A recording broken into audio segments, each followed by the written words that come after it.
안녕하세요. TV닥터 건강클리닉의 연교옥입니다. 안녕하세요. 이용입니다. 네, 우리가 이제 당뇨나 또 고혈압, 이런 비만 같은 질환들을 생활 습관의 영향을 많이 받는다고 해서 생활습관병이라고 부르는데요. 제 개인적인 생각으로는 우리가 느끼는 어깨 통증 같은 증상도 생활습관병으로 봐야 되지 않을까 싶습니다. 네, 맞습니다. 여러 원인에 의해서 발생할 수 있는 어깨 통증도 생활 속에서 충분히 예방 가능한 질환이라고 하는데요. 네. 많은 분들이 이 증상을 경험하는데 반해서 오히려 또 너무 많이 생기니까, 너무 자주 생기니까 뭐 괜찮아지겠지, 이렇게 가볍게 생각하는 경우가 많아서 제대로 관리가 안 되는 경우가 많다고 하더라고요. 네, 맞습니다. 그래서 오늘은 어깨 통증을 일으키는 질환은 어떤 것들이 있는지, 그리고 또 어떻게 치료할 수 있는지 자세히 알아보도록 하겠습니다.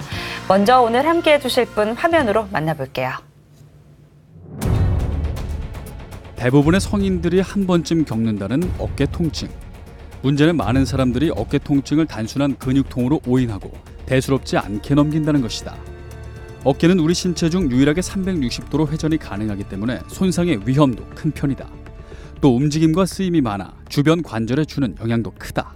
어깨 관절은 여러 가지 해부학적 구조가 복잡하게 이루어져 있기 때문에 다양한 질환을 유발할 수 있는 관절이기도 합니다.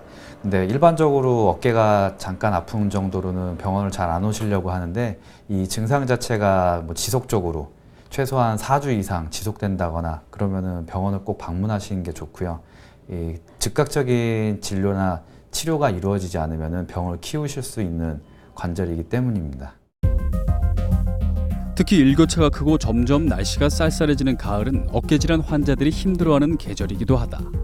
기온이 낮아지면서 관절 내 압력이 팽창해 기존에 있던 통증이 악화되기도 하고 수학이나 김장, 스포츠 활동 등 손상의 위험도 높다. 일반적으로 몸이 움츠러든다라는 표현을 쓰시듯이 저희 근육들도 이제 근수축에 의해서 쪼그라들게 됩니다. 이런 수축된 근육 상태에서 무리한 운동이나 과도한 육체적 노동을 하게 되면은 아무래도 근육 수축에 있는 상태에서는 손상이 가기가 훨씬 쉽습니다. 특히나 이제 이 가을철 되면은 추수나 농사일이 끝나신 다음에 그 가을 동안 너무 무리했던 관절 때문에 병원을 오시는 경우도 있고요. 또 날씨가 더 추워져서 겨울에 또 김장하신 다음에 환자분들이 많이 오시게 됩니다. 어깨 통증이 4주 이상 지속되거나 통증으로 인해 일상생활에 지장이 있다면 초기에 병원을 찾아 정확한 원인을 찾고 상태에 맞는 치료를 받는 것이 바람직하다. 또 어깨를 사용하기 전 스트레칭을 충분히 하고 무리한 운동이나 노동을 피하는 것이 어깨를 건강하게 지키는 방법이다. 많이 사용하는 만큼 손상받기 쉬운 어깨. 오늘 TV닥터 건강클리닉에서는 정형외과 전문의 이호준 과장과 함께 어깨 통증의 모든 것에 대해 알아본다.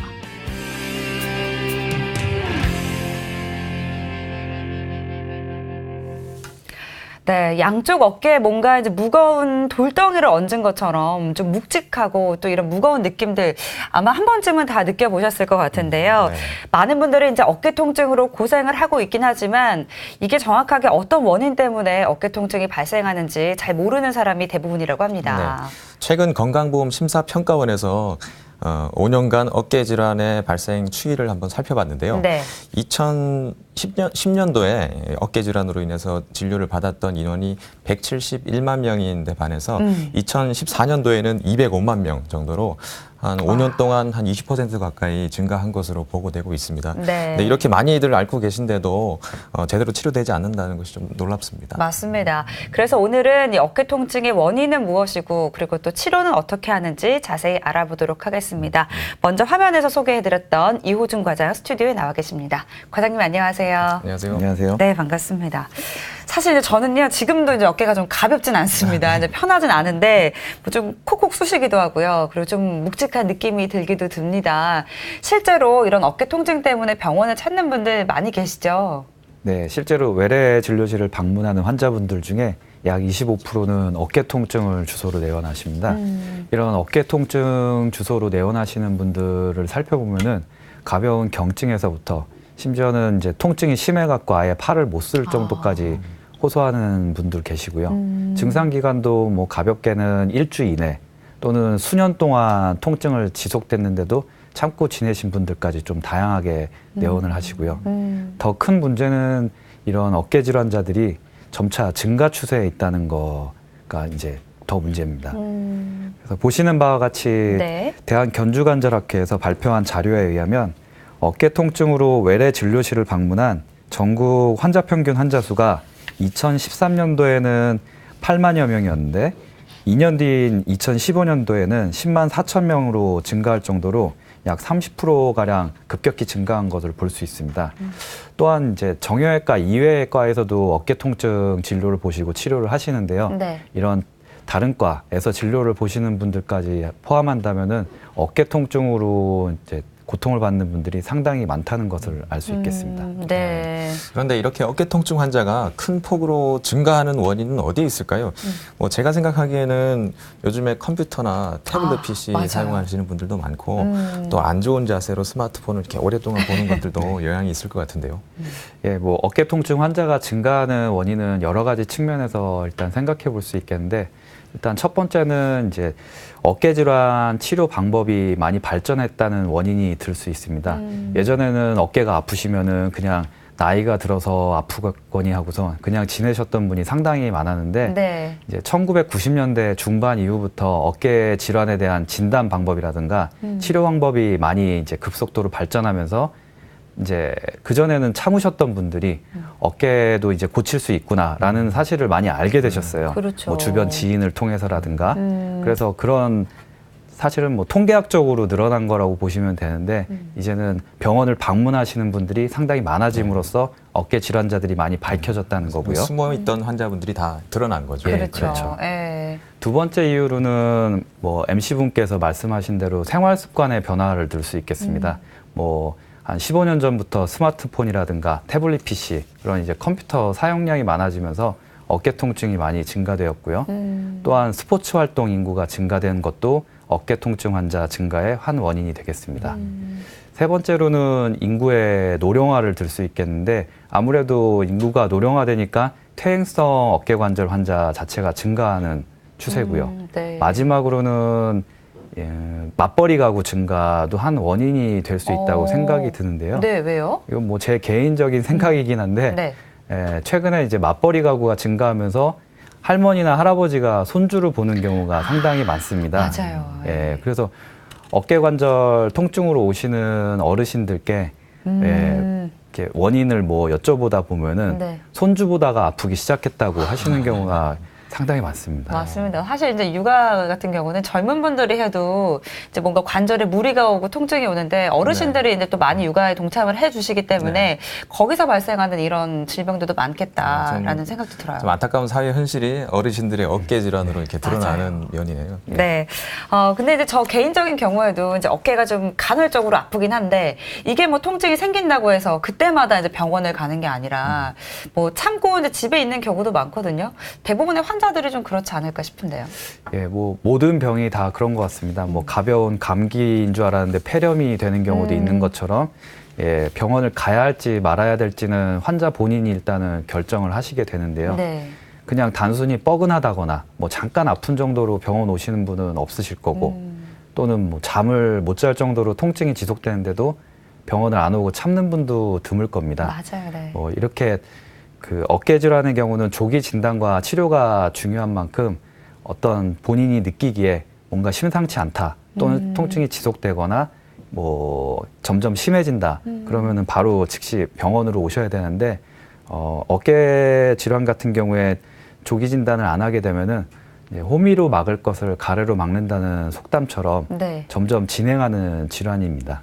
그래서 실제로 진료를 보다 보면 치료 시기를 놓쳐가지고 뭐 다음 단계 치료를 선택해야 된다거나 아예 손을 못 쓸 정도로 완전히 망가져서 오는 경우도 종종 있고요. 네. 그렇기 때문에 통증의 정도가 심하다거나 또는 가벼운 통증이라도 증상 기간 자체가 좀 지속된다 싶으면은 빨리 병원에 내원하셔갖고 진료를 받아보시는 게 좋을 것 같습니다. 이게 판단이 중요하겠네요. 네. 예. 그렇죠.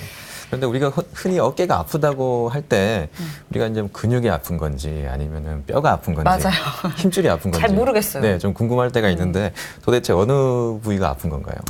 예, 일반적으로 뭐 어깨가 아프다고 내원하시는 분들 보면은 그림에서 보는 것처럼 네. 되게 광범위한 부위를 통증을 호소하시는데요. 목덜미에서부터 견갑골 아래쪽, 그리고 어깨 관절 부위, 그리고 위팔 부위까지 다양한 부위를 다 어깨라고 표현들 하세요. 그래서 아픈 부위에 따라서 다양한 원인들이 존재하게 되는데 이러한 질문에 답변을 드리기 위해서는 일단 어깨 구조에 대해서 좀 설명을 간단히 드려야 될 것 같습니다. 네. 어깨 관절에는 일단은 뼈랑 근육, 인대, 점액낭, 관절낭 등 같은 복잡한 구조를 이루고 있는데요. 간단히 살펴보시면은 일단 쇄골이랑 네. 쇄골, 그다음에 견갑골, 네. 그다음에 상완골이라는 세 개의 뼈대가 있고요. 이 뼈대들이 각각의 인대들로 이어져 있습니다. 그리고 사이사이에 어깨 관절을 움직이는 근육들이 있고 이 근육들이 뼈 근처로 가면 하얗게 변하면서 이제 힘줄로 변화가 되면서 예, 붓게 되죠. 네. 그 중에서 가장 자주 문제를 일으키는 이제 회전근이라는 부위가 있는데 정식 명칭은 회전근개입니다. 네. 네 개의 근육을 합쳐놨기 때문에 근개라고 표현을 하고요. 앞쪽에 있는 견갑하근, 네. 그리고 위쪽에 있는 극상근, 그다음에 뒤쪽으로 돌아가면은 극하근, 소원근 이런 네 가지 근육들이 바로 회전근이라고 하는데요. 이 회전근개는 이제 어깨의 움직임을 담당하게 되고 특히 이 어깨 관절이라는 거는 우리 몸에서 유일하게 360도 회전이 가능한 그렇죠. 아주 유용한 관절인 만큼 예, 이 근육 자체의 역할들이 하나하나 다 중요하다고 할 수 있습니다. 그러니까 이 회전근이라는 게 한 개가 아니라 이제 예. 여러 개가 합쳐진 이제 근육들이 이제 회전근 개가 되는 네. 거였군요. 360도 이렇게 확 돌아가야 되니까 그렇죠. 그만큼 구조도 복잡하게 이루어져 있네요. 그러니까 보니까요, 이제 어깨에도 꽤나 이제 복잡한 구조로 이루어져 있습니다. 이제 그만큼 또 발생할 수 있는 질환들도 많을 것 같은데 어깨에 어떤 질환들이 발생할 수 있을지 설명 좀 들어볼까요? 예, 앞서 설명드린 대로 어깨 구조 자체가 복잡한 만큼 네. 다양한 질환들이 발생하는 것으로 알려져 있는데요. 그 중에서도 흔하게 발생하는 몇 가지 질환에 대해서 좀 살펴보겠습니다. 네. 예, 화면에서 보시는 것처럼 일단 회전근개 염증 및 파열, 충돌 증후군, 석회화 건염, 그리고 동결견이라고 일컬어지는 유착성 관절낭염, 네. 퇴행성 관절염, 그다음에 뭐 감염성 관절염도 있고요. 이와 다르게 또 목 디스크도 이제 어깨 통증을 유발하는데 이러한 그 목 디스크 같은 경우에는 어깨 관절에 특별한 문제가 없음에도 어깨 통증을 유발하기 때문에 다른 질환들하고 감별 진단이 매우 중요합니다. 네, 그렇군요. 네. 저희가 뭐 귀에 익은 질환들도 있고 또 처음 들어본 아주 생소한 질환들도 맞아요. 있는 것 같습니다. 하나씩 좀 살펴봤으면 좋겠는데요. 먼저 회전근개염과 파열입니다. 앞서 뭐 잠깐 설명을 해주시긴 하셨는데 회전근개가 어디인가요? 예. 일단은 뭐 회전근개는 간단히 설명드리면은 어깨를 둘러싸고 있는 앞에서부터 위, 뒤까지 둘러싸고 있는 근육들 층을 다 얘기를 하는 거고요. 그림에서 보시는 것처럼 네. 네 개의 근육들이 있는데 견갑하건, 극상건, 극하건, 소원건 이렇게 네 가지 근육이 있습니다. 이런 것들이 각각 어깨를 들어 올리고 옆으로 벌리고 그리고 뒤로 제끼고 밖으로 젖히는 다양한 운동을 담당하게 되고요. 이 근육들은 서로 이제 보완을 하면서 움직임을 담당하고 또 어깨 탈구가 되지 않도록 안정화시키는 역할도 같이 담당하고 있습니다. 그러니까 뭔가 이제 균형을 맞춰서 잘 잡아줘야지 이제 우리 어깨에도 이상이 없이 활용이 될 텐데, 근데 이제 이 회전근개라는 부위에 왜 이제 파열이라든지 염증 같은 건 왜 발생하게 되는 건가요? 예, 일단 뭐 회전근개 파열이 진행되는 이유로는 근육이 이제 뼈에 붙는 힘줄 부위에서 혈액 감소에 의해서 파열이 진행되는 것으로 알려졌습니다. 이게 나이가 들면서 회전근개 쪽에 혈류가 감소되면서 퇴행성 조직 변화가 일어나게 되고 힘줄이 점차 염증이 발생하면서 파열로까지 진행하게 되는 질환이죠. 그림에서 보시는 것처럼 이 끝쪽에 염증이 생기게 되고 네. 그다음에 이게 더 진행되면은 파열로까지 진행됩니다. 그래서 뭐 진료실에 이제 어깨 통증으로 오신 분들 중에 네. MRI 검사 후에 힘줄이 파열됐다고 말씀드리면은 뭐 다친 적도 없는데 왜 내 힘줄이 파열됐느냐라고 이제 이해를 못 하실 수 있는데 이런 혈류 감소에 의해서 점차 퇴행성 변화에 의해서 파열이 된다는 거죠. 혈액 순환의 문제였네요. 그렇죠. 예. 그래서 그렇군요. 네. 이 회전근개 보시면은 네. 그 위쪽에 회전근을 덮고 있는 견봉이라는 뼈 부위가 있는데 이게 시간이 지나면서 조금씩 자라게 됩니다. 그러면서 그 위쪽 뼈의 힘줄이 자꾸 부딪히면서 마찰에 의해서 회전근이 점점 이제 파열이 진행되기도 하고요. 또는 과도한 사용도 물론 원인이 될 수 있고 네. 뭐 급작스러운 외상에 의해 파열되는 경우는 비교적 좀 드문 편입니다. 예. 그럼 이제 운동선수들이나 이런 분들은 이제 많이 쓰시면 또 많이 이제 파열될 가능성이 높겠네요. 그렇죠. 사용량에 비례한다고 보시면 되고요. 뭐 모든 관절이 뭐 무릎도 마찬가지고 손가락도 마찬가지지만 사용량 자체가 많은 거는 이제 아무래도 퇴행성 변화를 유발할 수 있는 가장 중요한 원인이 될 수 있고요. 그러면 이런 그 회전근개염이나 파열이 의심되는 환자분들이 병원에 오시게 되면 진단은 어떻게 하게 되나요? 일단 뭐 진단은 간단한 문진을 먼저 하게 되고요. 뭐 네. 언제부터 아프셨는지, 어느 부위가 아팠는지 그런 것들을 확인하게 되고 그리고 진찰을 하게 됩니다. 몇 가지 이제 진단 테스트들이 있고요. 그런 진단 테스트를 어느 정도 하면은 이게 회전근개 파열인지 아니면 다른 질환인지 의심을 할 수 있겠고 회전근개 파열이 의심된다고 하면은 가장 확진을 할 수 있는 이제 영상의학적 검사를 통해서 확진을 하게 됩니다. 영상의학적 검사로는 초음파나 MRI를 시행하게 되는데요. 네. 일단은 뭐 초음파나 MRI 상에서 회전근개 파열을 이제 볼 수가 있겠고 특히나 이제 정상 회전근은 이렇게 까만색으로 뼈에 붙어 있는 거를 확인할 수 있겠고 네. 파열된 회전근은 이렇게 쭉 오다가 파열된 부위에 하얀색 물이 차 있는 거를 확인할 수 있습니다. 그래서 초음파보다는 MRI를 촬영하는 게 조금 더 정확할 수 있고요. 특히나 이제 수술을 앞둔 환자분들 같은 경우에는 MRI를 반드시 촬영해서 뭐 꼭 회전근뿐만 아니라 다른 문제가 없는지를 같이 이제 진단해서 수술할 경우에 같이 치료를 할 수 있게 하는 게 중요하겠습니다. 네, 이제 뭐 정확하게 보기 위해서는 이제 MRI가 필요하다라는 말씀까지 해주셨는데, 이제 치료도 빨리 좀 해줘야 될 것 같습니다. 치료는 어렵진 않을까 싶은데요. 예, 일단은 회전근개 파열이 일단 이루어지면은 점차 진행되는 특징이 있는데요. 네. 그림에서 보시는 것처럼 파열의 크기가 점진적으로 이렇게 증가되는 양상을 띱니다. 네. 이 원인은 근육 부위의 이제 근력에 의해서 회전근개를 계속 견인력이 발생하기 때문에 점진적으로 진행하게 되고 뭐 논문 발표에 의하면 1년에 한 4mm에서 5mm 정도씩 점점 이게 증가하기 때문에 이 회전근개가 일단 초기에서 광범위 파열까지 이제 진행되는 경우는 보통 한 5년에서 10년 정도 걸린다고 되어 있는데 네. 물론 이것도 사용량에 따라서 조금씩은 틀려질 수 있습니다.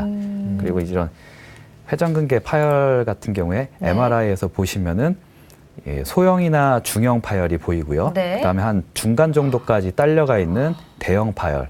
그다음에 광범위 파열까지 연장되면은 지금 관절면까지 완전히 딸려가게 되고 요 위쪽에 보시면은 위팔뼈랑 견봉이라는 부위가 아예 달라붙게 되면서 네. 관절염이 진행하게 됩니다. 뼈와 뼈가 붙는다는 말씀이시죠? 그렇죠. 예, 무릎 퇴행성 관절염과 마찬가지로 관절염으로 진행되면은 그때는 인공관절을 해야 되고요. 네. 그 앞에 설명드렸던 뭐 소형이나 중형, 대형 같은 경우에는 내시경을 이용한 관절경이라고 하죠. 관절경을 이용한 회전근개 봉합술이 비교적 수월한데 이런 광범위 파열까지 진행되면은 회전근 봉합 자체가 이제 거의 불가능한 상태가 되고 인공관절을 해야 되는 경우가 있습니다. 수술이 훨씬 커지는 거죠. 예, 예. 네. 우리가 이제 암 같은 경우도 조기에 발견하면 뭐 맞아요. 간단한 시술이나 간단한 수술로 이제 끝나는데 커지면서 아주 수술 범위가 광범위해지잖아요. 이것도 마찬가지인 것 같습니다. 네. 그래서 조기에 봉합을 하는 게 아주 중요할 것 같습니다. 그 다음에 알아볼 질환은 이제 충돌 증후군인데요. 이것도 뭐 이렇게 이름만 봐서는 뭐가 이렇게 충돌하는 느낌이 드는데 맞아요. 네, 어떤 질환인가요? 한번 예, 설명해 뭐 주시죠. 말 그대로 그냥 표현 그대로입니다. 예, 팔을 움직일 때 뼈랑 뼈 사이에 충돌이 일어나는 질환입니다. 그림에서 보시는 것처럼 팔을 이제 옆으로 벌려서 들어 올릴 때 네. 위팔뼈랑 견봉이라는 부위가 충돌을 일으키게 되고 그 사이에 보면은 점액낭이라는 이제 구조물이 있는데 네. 이 점액낭이 마찰을 일으키면서 점점 부종을 일으키고요. 그리고 점액낭 밑에 보시면은 회전근, 아까 설명드린 회전근이 또 존재하는데 그 회전근의 염증을 일으키면서 회전근 파열로 진행하게 되는 병입니다. 그래서 충돌증후군 같은 경우에는 이제 회전근 파열과 대개는 이제 동반돼서 나타나는 질환으로 알려져 있고요. 이제 진단을 할 수 있는 방법 또는 자가로 이제 판단할 수 있는 방법은 팔을 올린 상태에서 움직여서 네. 통증이 유발된다거나 또는 뭔가 소리가 나는 증상도 충돌증후군의 초기 단계라고 보실 수 있겠습니다. 네. 그러니까 이게 이렇게 부드럽게 좀 움직여야 되는데 네. 이제 계속 이 뼈끼리 부딪히거나 이제 뭔가 통증이 온다면 굉장히 불편할 것 같습니다. 네. 그러면 이 충돌 증후군의 진단과 치료는 어떻게 이루어질까요? 예. 아까 설명드린 대로 일단 진료실에 오시면은 네. 충돌 테스트를 할 수 있겠습니다. 팔을 들어가지고 통증이 유발되는지 움직여보고. 또는, 예, 또는 이제 그 어브레전 사인이라 그래갖고 부딪히는 마찰음이 있는지로도 판단을 하게 되고요. 그리고 간단하게 엑스레이를 찍어도 확인할 수 있는데 네. 사진에서 보시는 것처럼 예, 정상적인 엑스레이 같은 경우에는 뼈에 이제 테두리가 네. 되게 매끈매끈하고 예쁜데 반대로 충돌증후군 뼈 같은 경우에는 네. 이렇게 뼈가 많이 자라나와 있는 것을 확인할 수 있습니다. 그러면 팔을 움직일 때마다 예, 이 사이에 걸려 있는 힘줄이나 점액낭이 자극을 받게 되고 통증도 유발하게 되겠죠. 그렇군요. 그럼 치료 같은 건 어떻게 좀 진행이 될까요? 일단은 뭐 회전근 그 충돌증후군 같은 경우에는 회전근개 파열이 동반되어 있지 않은 경우에는 네. 간단히 약물 치료나 주사 치료로도 충분히 호전을 보일 수가 있고요. 혹시라도 이제 MRI 촬영을 했는데 네. 회전근 파열이 동반됐다 그러면은 회전근 파열을 이제 봉합을 하면서 그 위쪽에 자라나온 뼈를 같이 깎아주면은 통증을 감소시킬 수가 있습니다. 그렇군요. 다음은 이 석회화 건염에 대해서 한번 알아보겠습니다. 네. 이 석회화라는 단어가 붙으면 그 돌처럼 좀 딱딱해지는, 굳는, 그러니까요. 굳는 그런 거를 말하는 것 같은데 맞는 건가요?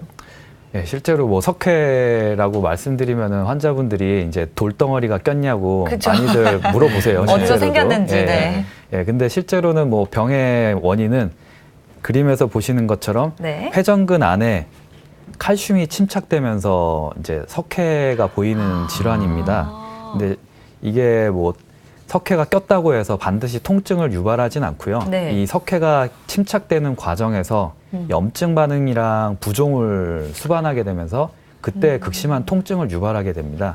특히 특징적으로 보통은 갑자기 너무 아프다, 뭐 뼈가 부러진 거 아니냐라는 식으로 표현할 정도로 극심한 통증을 유발하는 게 이 석회화 건염의 특징입니다. 실제로 이 네. 석회 자체는 뭐 딱딱한 돌이 아니라 들어가서 나중에 뭐 수술하는 케이스들 보면은 네. 뭐 분필가루처럼 좀 푸석푸석한 가루나 아니면은 그 치약처럼 액상으로 돼 있는 경우고요. 딱딱한 돌덩어리는 아닙니다. 그렇군요. 근데 그럼 이럴 경우에 이제 증상이 없는 경우도 있다고 하셨는데 증상이 없으면 뭐 치료는 따로 안 해도 될까요? 예, 보통은 그 다른 어깨 질환 때문에 엑스레이 찍으면은 우연히 발견되는 경우가 상당히 많은 질환으로 네. 뭐 그냥 두셔도 몸 안에 갖고 살아도 무방한 질환으로 알려져 있고 그 아까 그 침착되는 과정에서 염증 반응에 의한 통증이 아주 심한 경우에만 치료를 하게 되어 있습니다. 그렇군요. 그래요? 그럼 염증으로 인해서 통증이 없으면 뭐 그냥 둬도 네. 괜찮다라는 말씀이신 네. 거죠. 그러면 치료가 필요한 경우에는 뭐 어떤 치료를 하게 되는 건가요? 일단은 뭐 약에 반응을 잘하는 질환으로 알려져 있습니다. 그래서 뭐 열의 9, 그러니까 90%는 보존적 치료, 약물을 일단 사용해 보고요. 네. 또는 어깨에 뭐 염증을 가라앉히는 스테로이드 주사를 놓는다든가 해볼 수 있고요. 또 심한 경우에 크기가 크거나 심한 경우에는 그 관절 안에 이제 그 석회 부위를 바늘로 찔러 가지고 천공수를 통해서 감압을 하는 방법 또는 이제 우리 비뇨기과에서 쓰던 치료 방법인데 네. 체외 충격파로 그 석회를 깨주는 방법도 있습니다. 몸 바깥에서 충격을 주는. 네. 예. 그런 이제 그거는 이제 피부를 절개 안 하고 치료하는 보존적인 치료 방법이고요. 네. 열에 한 명 정도는 이런 여러 가지 치료를 해도 계속 통증이 지속되는 경우가 있긴 있습니다. 이럴 경우에는 관절경, 이제 내시경을 이용해 가지고 간단하게 석회를 긁어내는 수술 방법도 뭐 필요할 수가 있습니다. 네. 다음으로 알아볼 질환은 이제 동결견인데요. 이제 우리가 흔히 이제 50견이라고 알고 있는 그 네. 질환과 같은 거 맞나요? 예, 맞습니다. 주로 50대 때 많이 발생한다고 그래서 예전에 뭐 50견이라고 이름이 붙여졌는데요. 실제로는 뭐 40대, 60대에서도 발생하고 물론 뭐 20대, 30대에서는 좀 드문 질환이긴 합니다.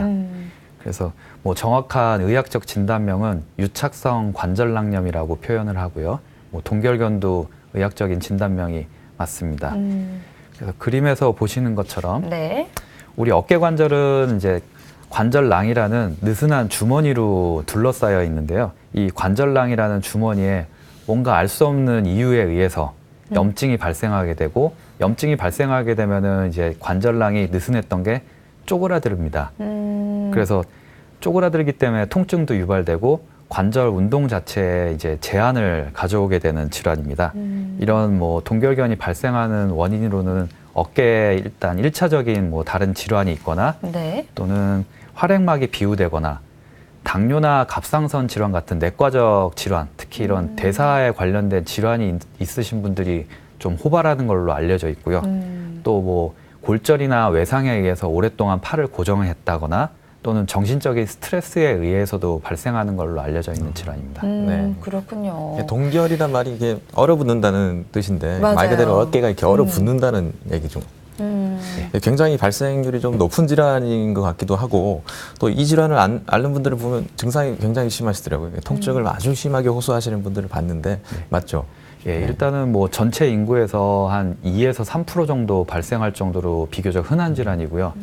이 이제 뭐 통증 자체뿐만 아니라 말씀하신 대로 어깨가 얼어붙는다고 표현하잖아요. 네. 꽁꽁 얼어붙는 듯한 관절에 제한을 줍니다. 너무 그래서 불편하시겠어요. 예, 일상생활에 이제 매우 불편한데 뭐 예를 들면은 우리가 아침에 세수를 한다거나 샤워를 할 때 네. 뭐 머리를 감거나 목 뒤를 꼭 씻어야 되시는 분들 있잖아요. 그렇죠. 네, 그게 안 되고 또 옷 입고 벗기도 힘들고 여자분들 같은 경우에는 브래지어를 채우기가 어렵고 주방에서 일하실 때 위쪽에 있는 뭐 그릇을 꺼내기가 힘들고 그런 일상생활에 되게 상당히 제한을 주기 때문에 그런 통증뿐만 아니라 매우 불편한 증상 때문에 이제 환자분들이 병원을 내원하시게 되고요. 또 특히나 이제 팔을 많이 사용하시는 직종에 있으신 분들은 더구나 더 불편하시겠죠. 아, 진짜 이제 이 어깨 하나만으로도 이제 잘 작동하지 않는다면 이게 굉장히 이제 생활에 많이 불편함을 줄 것 팔이 같습니다. 올라가질 않으니까. 그렇죠. 예. 이제 동결견에 대해서 알아보고 있는데요. 저희가 이제 앞에서 알아봤었던 질환들과 또 감별이 필요할 것 같아요. 예. 동결견은 임상적으로는 비교적 좀 수월하게 진단할 수가 있습니다. 일단 뭐 진료실에서 진찰자가 환자분의 팔을 잡고선 뭐 팔을 들어보고 돌려보고 해보면은 이제 금방 진단을 할 수가 있는데 네. 예를 들면은 다른 어깨 질환, 똑같이 어깨가 아파서 오시는 분들을 같이 해보면은 다른 어깨 질환은 통증은 호소하시지만은 네. 팔 자체는 다 움직이세요. 근데 동결견은 통증 호소뿐만 아니라 팔이 어느 각도에서부터 딱 걸리는 느낌이 딱 듭니다. 아, 그렇군요. 그런 걸로 이제 비교적 수월하게 진단을 할 수 있고 또 뭐 MRI나 관절 조영술을 통하면은 그 아까 말씀드린 대로 관절낭이라는 주머니가 마치 사람 눈물방울처럼 이렇게 동그랗게 보여야 되는데 네. 그게 쪼그라들어 있습니다. 그런 진단 방법을 사용하면은 훨씬 더 수월하게 진단 가능합니다. 그러면은 뭐 이런 검사들을 통해서 동결견으로 진단이 되면 예. 치료는 어떤 식으로 하게 되는 건가요? 예, 뭐 동결견은 학문적으로는 자연 치유가 가능한 병이라고 되어 있는데요.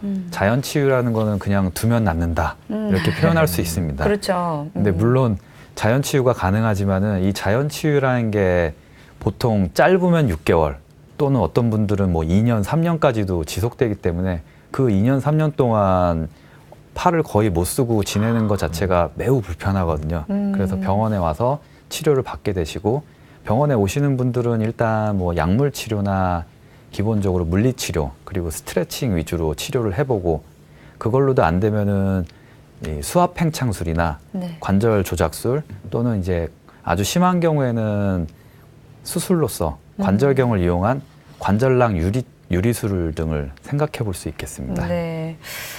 그리고 이제 그 다음으로 알아볼 게 바로 퇴행성 관절염인데요. 이제 퇴행성 관절염 같은 경우는 우리가 흔히 이제 무릎에 많이 좀 발생하고 또 고관절 이런 정도는 알고 있었거든요. 근데 아까도 앞에서 살짝 언급해 주셨지만 어깨에도 퇴행성 관절염이 생길 수 있는 거겠죠? 예, 맞습니다. 그림에서 보시는 것처럼 어깨 연골이 이제 닳게 되면은 뼈와 뼈가 맞붙은 이런 퇴행성 관절염이 진행하게 되는데요. 네. 말씀하신 대로 퇴행성 관절염은 뭐 무릎이나 손가락 등에는 비교적 흔하게 발생되는데 어깨 쪽은 그렇게 흔하진 않습니다. 예. 왜냐하면은 무릎이나 손가락은 사용 빈도 자체가 되게 높은 많은 질환 그 관절이고요. 네. 근데 어깨는 사용 빈도 자체가 그렇게 많지도 않고 또 아프면은 좀 휴식을 또 취할 수가 있거든요, 우리가. 그렇기 때문에 비교적 많지는 않지만은 처음 초기 단계에 이제 치료를 등한시하거나 그러면은 퇴행성 관절염. 그러니까 어떻게 보면은 어깨 관절 질환 중에서 거의 뭐 마지막 단계에 발생하는 질환이라고 보시면 되는데 초기 치료를 등한시하면은 퇴행성 관절염으로까지 이제 진행할 수가 있다는 거죠. 말씀하신 대로 모든 퇴행성 질환들이 그렇지만 네. 이 어깨에 발생하는 퇴행성 관절염도 마찬가지로 아주 심각하게 진행하기 전까지는 별 증상이 없을 수도 있겠네요. 그렇죠. 예, 퇴행성 관절염 같은 경우에는 뭐 한순간에 진행되는 게 아니기 때문에 한순간에 진행되지 않는다는 거는 가벼운 통증이 이제 오랫동안 지속된다고 네. 보시면 돼요. 그러면 이제 계속 견디시는 거죠. 아니면 뭐 그냥 혼자서 뭐 민간요법이라든가 뭐 진통제를 드시면서 그때그때 지내시다 보면은 이게 점진적으로 계속 진행하게 되는 질환입니다. 그래서 뭐 결국은 병원에 오실 정도면은 퇴행성 관절염 오신 분들은 뭐 말기까지 진행돼서 오는 경우가 대부분이시고요. 예. 근데 하지만 이 초기 진단을 잘 하고 네. 예방을 할 수 있다 그러면은 이 막을 수 있는 충분히 예방 가능한 질환이기도 하고요. 그래서 퇴행성 관절염을 일단은 의심이 된다면은 네. 바로 병원에 오셔가지고 적절한 치료를 받으시는 게 중요하고요. 퇴행성 관절염을 이제 의심할 수 있는 질환은 증상은 네. 몇 가지가 있을 수 있는데 일단은 어깨 관절을 쓸 때 가벼운 통증이 유발된다거나 또는 연골이 닳기 시작하면은 운동할 때 어깨 운동할 때 뭔가 소리가 납니다. 버석버석한 소리, 뭐 그런 소리들을 느끼신다거나 그러면 퇴행성 관절염을 의심할 수 있기 때문에 반드시 병원에 오시는 게 좋고요. 근데 이렇게 가벼운 통증이라든지 아니면 우리가 흔히 좀 느낄 수 있는 이런 소리들은 그냥 뭐 대수롭지 않게 넘기시는 분들도 꽤 많으실 것 같아요. 그렇죠. 근데 이런 정도는 그냥 치료를 안 하고 두는 분들 많으실 것 같은데요. 뭐 과거에는 상당히 많았습니다. 네. 요즘은 젊으신 분들은 뭐 즉각 오시는데 특히나 이제 뭐 농사를 짓거나 그러신 어르신들, 분들은 그쵸. 일도 바쁘기도 하거니와 뭐 주변에 어깨 아프다고 병원 가는 사람이 별로 없었기 때문에 그냥 방치하시는 경우가 많고요. 또 잘못된 습관을 오랫동안 지속하시는 경우에도 퇴행성 관절염으로 진행하기 때문에 병원을 적절한 시기에 오시는 게 중요합니다. 특히나 이제 앞에서 설명드린 대로 회전근개 파열이 점점 진행하게 되면은 네. 광범위 파열로 진행돼서 이제 뼈와 뼈가 맞닿게 되고 그때는 이제 퇴행성 관절염이 거의 100% 진행하게 되고 처음에 회전근개 파열이 이제 작을 때는 봉합술을 해서 관절염으로까지 진행되는 것을 비교적 수월하게 막을 수 있는데 일단 퇴행성 관절염, 이제 연골이 닳기 시작하면은 네. 인공관절을 해야 됩니다. 그렇죠. 이런 인공관절은 어떻게 보면 정형외과에서는 마지막 단계 수술이기 때문에 그 단계까지 안 가게 미리 예방하고 조치를 취하는 게 네. 중요하겠죠. 대부분 이제 연세 많이 있으신 분들은 나 원래 어깨가 안 좋아 이렇게 그렇죠. 그냥 생각하고 그냥 그렇게 치부해 버리시고. 나는 원래 그래라고 이제 치부하시는 분들이 많은 것 같습니다. 그래서 뭐 우리가 이게 많이 알고 있는 그 관절염은 퇴행성 관절염이지만 그거 말고도 우리가 감염으로 인해서 관절염이 생기는 감염성 관절염도 꽤 드물지 않게 발생하는 편이라고 하죠. 비교적 그렇게 많이 알려져 있진 않은데 이 감염성 관절염은 화농성 관절염이라고도 합니다. 이 관절 안에 세균이 증식하면서 농이 차는 질환이라고 보시면 되고요. 뭐 정형외과적으로는 응급질환에 속하는 질환이기 때문에 네. 만약에 빠른 조치랑 빠른 진단과 치료가 이루어지지 않으면은 관절이 완전히 파괴되고 또 폐혈증까지 진행하게 되면은 생명에 이제 위협을 줄 수 있는 위험한 질환이기도 합니다. 그래서 주로 이제 면역력이 감소돼 있는 고령층이나 또는 당뇨나 신부전 등 만성 질환을 앓고 있는 분들한테 비교적 좀 흔하게 발생되는 걸로 알려져 있고 증상은 극심한 통증과 함께 부종 그리고 어깨 관절의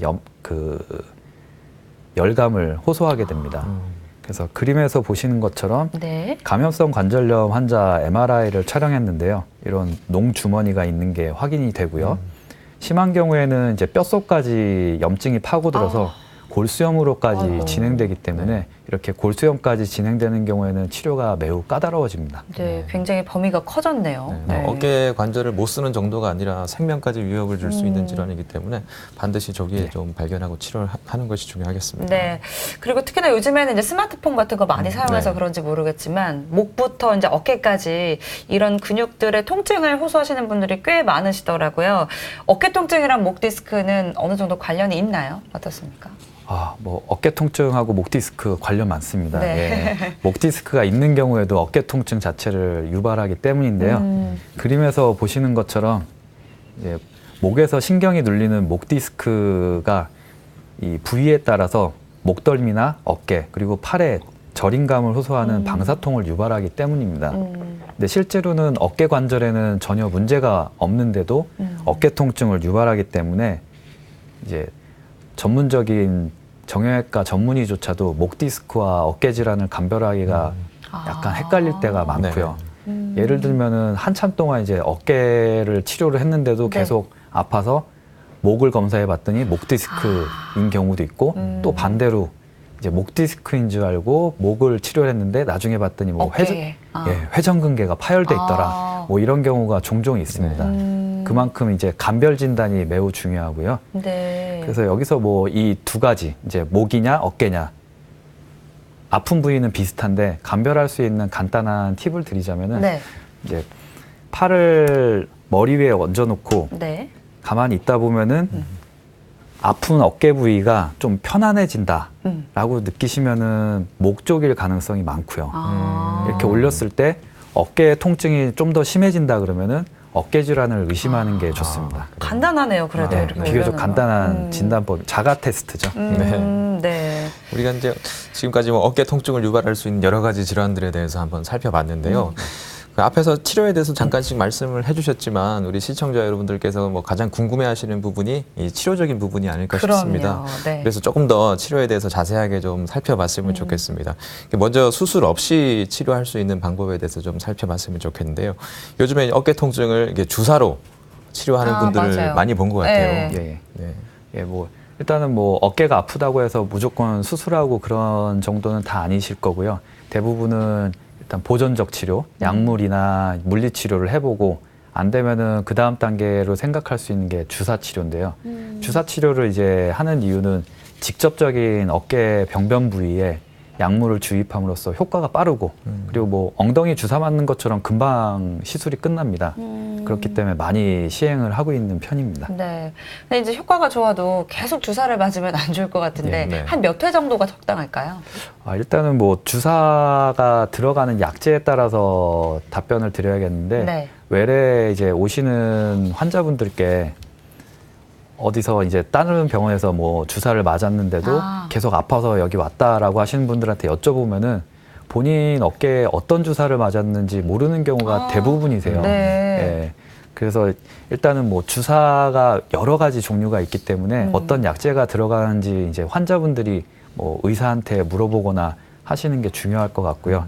가장 뭐 크게 분류하자면은 어깨에 놓는 주사 중에는 우리가 일반적으로 뼈 주사라고 알려져 있는 스테로이드 주사랑 네. 그다음에 이제 하이알루론산이라고 하는 연골 주사, 그다음에 증식 치료에 쓰는 포도당이나 DNA 주사가 있습니다. 그래서 각각 이제 사용량이라든가 용법들이 조금씩 틀린데요. 스테로이드 주사 같은 경우에는 염증을 가라앉히는데 비교적 탁월한 효과를 나타내기 때문에 뭐 시술 즉시 뭐 하루나 이틀 되면은 통증이 금방 경감되는 아주 이제 신비한 약이라고까지 표현될 정도로 효과가 좋은데 네. 대신에 자주 맞으시면은 전신적인 내과적인 질환을 유발할 수 있는 부작용이 있습니다. 그래서 한 번 맞으신 다음에는 보통 3개월 정도는 띄었다 맞으시는 거를 권고하고 있고요. 그리고 하이알루론산이라는 연골 주사 같은 경우에는 보통 한 번 맞으시면 일주일 간격으로 총 3번 정도 1주 간격으로 총 3번 정도 맞는 게 주요한 요법이고요. 그다음에 마지막으로 증식 치료 같은 경우에는 아직까지 뭐 정확한 이제 사용 방법이라든가 용법이 알려져 있진 않은데 일반적으로 통용되기로는 1, 2주 간격으로 총 3회에서 6회 정도 예, 병변 부위에 주사를 놔서 예, 치료를 하게 되는데 우리가 뭐 흔히 이제 어르신들이 프롤로라고 하시는데 네. 뭐 프롤로 세라피라고 하거든요. 네. 그게 바로 증식 치료의 네. 이제 영어 이름이죠. 네. 예. 그래서 우리가 뭐 어깨에 주사를 맞는다고 하면 보통 이제 연세 많으신 분들은 전혀 뭐 어떤 주사인지 관심이 없으시죠. 그냥 네. 맞으실 것 같아요. 증상이 네, 중요하니까. 주사라는 생각만 하시고. 근데 네. 어떤 주사인지 알아야 그 또 다음에 치료할 때 또 도움이 되니까 이게 뭐 스테로이드 주사, 그다음에 연골 주사, 그다음에 DNA 증식 주사. 치료 주사, 네. 예, 이렇게 3가지가 있다는 걸 배웠습니다. 예, 또 이제 우리가 동결견으로 고생하시는 분들 중에 우리가 뭐 수압 팽창술이라는 치료를 받으시는 분들을 봤습니다. 근데 뭐 그런 분들은 보니까 얘기를 들어보면 아주 드라마틱하게 증상이 좋아진다고 들었습니다. 사실인가요? 예. 수압 팽창술은 이제 동결견 치료에 사용하는 치료 방법인데요. 아까 앞에서 설명드린 대로 이제 쪼그라든 관절낭을 마치 우리가 풍선 부풀듯이 펴주는 방법입니다. 네. 그래서 그림에서 보시는 것처럼 네. 관절낭에 주사바늘을 이제 삽입한 다음에 관절 내에 20에서 25cc 약액을 주입해서 이제 약액으로 관절을 펴주는 방법이죠. 그래서 뭐 한 10분이면은 시술이 끝나고요. 네. 예, 치료 효과도 상당히 환자분들이 만족하는 치료 방법 중에 하나입니다. 그리고 다음은 이제 도수 조작술입니다. 이 시술도 이제 동결감 환자들이 좀 많이 선호하는 시술이라면서요. 네. 도수 조작술은 이런 수압 팽창술로 이제 완벽하게 펴지지 않기 때문에 보통은 수압 팽창술과 병행해서 시행하게 되는데요. 예, 환자의 어깨를 강제적으로 시술자에 의해서 이제 펴주는 겁니다. 근데 이제 통증이 있고 또 네. 환자가 저항을 하게 되면은 시술 자체가 불가능하기 때문에 살짝 이제 수면 마취를 하고서 진행을 하게 되고요.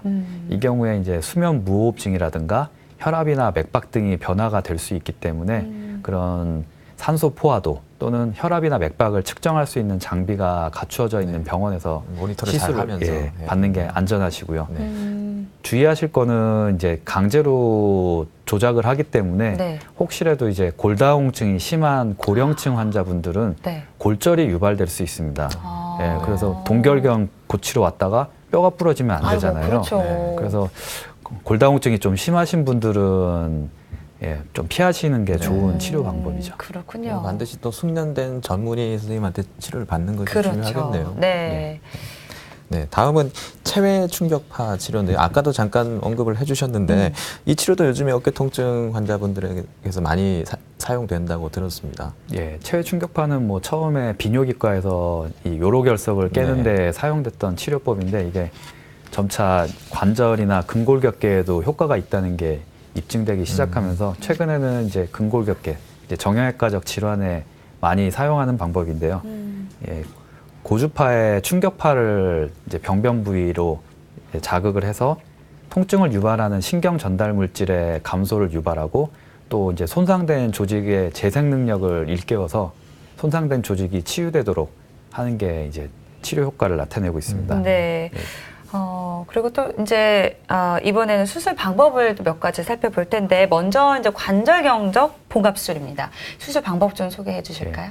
이전에는 주로 이제 관절경을 이용 안 하고 한 10년, 20년 전에는 절개를 해서 이제 회전근, 끊어진 회전근을 직접 봉합을 하곤 했는데요. 네. 최근에 뭐 한 10년, 20년, 근 20년 됐죠. 그 20년 전부터는 어깨 관절의 주변에 5에서 6mm 정도 자그마한 구멍들을 여러 개 뚫어가지고 내시경을 이용해서 관절경이라고 일컫는 내시경을 이용해서 삽입한 다음에 그림에서 보시는 것처럼 네. 이 파열된 회전근을 봉합 나사못을 이용해서 이렇게 봉합을 하게 됩니다.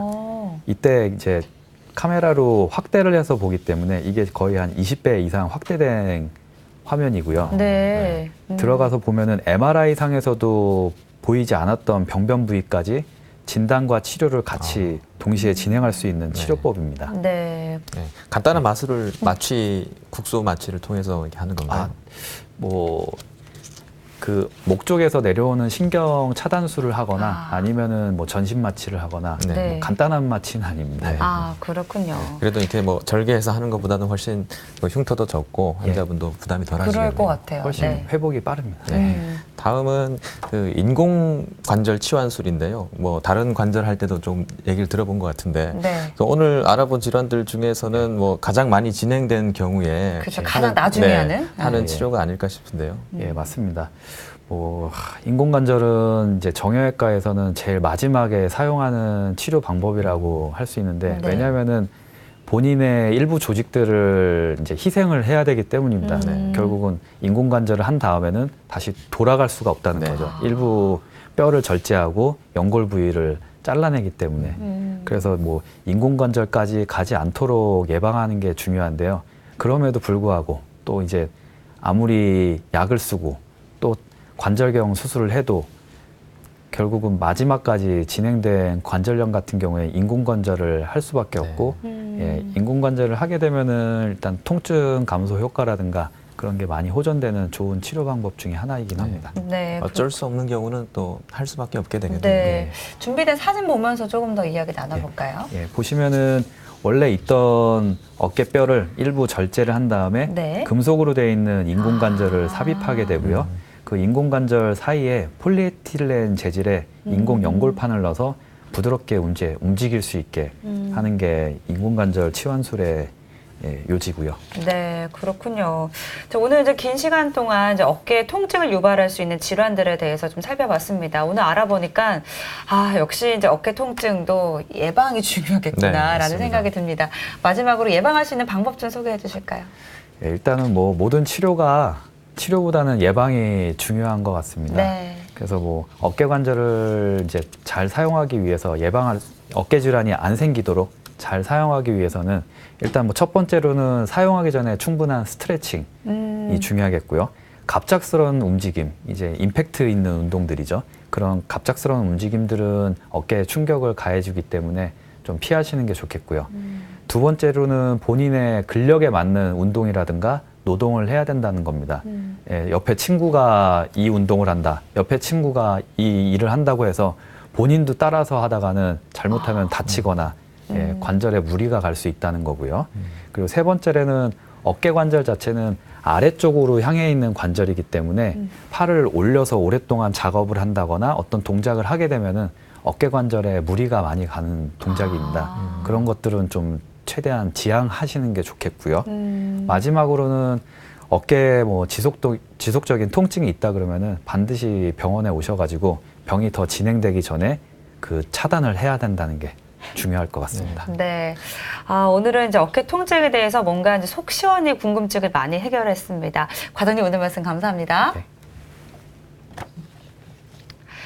네, 이제 어깨 통증을 유발하는 질환들 굉장히 다양하게 있습니다. 이제 연령대마다도 차이가 큰데요. 20대 같은 경우에는 이제 탈구로 인한 통증이 많고요. 그리고 50대 같은 경우는 회전근개 파열이라든지 아니면 퇴행성 관절염으로 이제 좀 통증이 많이 유발이 된다고 하네요. 네. 어깨 통증이 발생하면 우선 전문의와의 상담을 통해서 내 어깨 통증의 원인이 무엇인지를 정확하게 찾으시고 그리고 적극적으로 치료하셔야 된다는 것을 꼭 기억하셨으면 좋겠습니다. 네, TV닥터 건강클리닉 오늘 준비된 소식 함께 하셨습니다. 저희는 다음 주 이 시간에 다시 찾아뵐게요. 고맙습니다.